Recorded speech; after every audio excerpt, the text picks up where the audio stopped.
Saturday morning எனக்கு leave இருந்துச்சு. அதனால் வீட்டில் வந்து கொஞ்சம் க்ளீனிங் வேலைலாம் முடிச்சுட்டு ஷவர் எடுத்துகிட்டு அம்மா சப்பாத்தி ராஜ்மா சப்ஜி தான் நான் பண்ணிட்டு இருந்தேன் பிரேக்ஃபாஸ்ட்டுக்கு. ஸோ வேலண்டைன்ஸ் டே இன்றைக்கி. ஸோ இன்றைக்கி வேலண்டைன்ஸ் டேக்கு என்ன ஸ்பெஷல்னால் லவ்வர்ஸ் டே. ஸோ எல்லார் மைண்டில் வர்றது லவ்வர்ஸ் டே. பட் ஆனால் நம்ம வந்து ஒரு அம்மாவை, அப்பாவை, அண்ணனை, தங்கச்சியை, அக்காவை, தம்பியை, ஃப்ரெண்ட்ஸை, ஏன் நம்ம பிள்ளைங்களை கூட நம்ம லவ் பண்ணுவோம். ஸோ அதுதான் வேலண்டைன்ஸ் டே. ஸோ வேலண்டைன்ஸ் டேனாக்கா ஒரு ஹஸ்பண்ட் அண்ட் ஒய்ஃபோ இல்லை லவ்வர்ஸோ மெயின் எது தேவைனாக்கா உங்களுக்கு அண்டர்ஸ்டாண்டிங் தான் தேவை. ஸோ லைஃப்பில் நீங்கள் லவ் பண்ணி கல்யாணம் பண்ணிக்கிறீங்களோ இல்லை லவ் பண்ணின்னு இருக்கிறீங்களோ, ஸோ மெயின் அண்டர்ஸ்டாண்டிங் தான் உங்கள் லைஃப் ஓஹோன்னு வாழலாம் நீங்கள். ஸோ இது என்னோடய எக்ஸ்பீரியன்ஸு.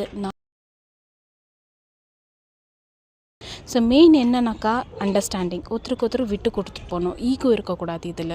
ஸோ ஈகோ இருந்தால் தான் அதோட ரிலேஷன்ஷிப்பை பிரேக் பண்ணுது. ஆனால் ஒரு பியோர் லவ், ஒரு ட்ரூ லவ், அண்டர்ஸ்டாண்டிங்கோடு இருந்தால் லைஃப் நம்ம கலரை மட்டும் அந்த லவ் நம்ம கூட இருந்தே இருக்கும். ஸோ நீங்கள்லாம் எப்படி வேலண்டைன்ஸ் டே செலிப்ரேட் பண்ணிங்கன்னு எனக்கு கீழே கமெண்ட் பண்ணுங்கள். அவங்களோட டே, அவங்களோட ஒய்ஃபை இல்லை லவ்வரை எங்கேயாச்சும் வெளியே கூட்டிகிட்டு போய் அவங்கள ஹாப்பியாக வச்சுக்கோங்க.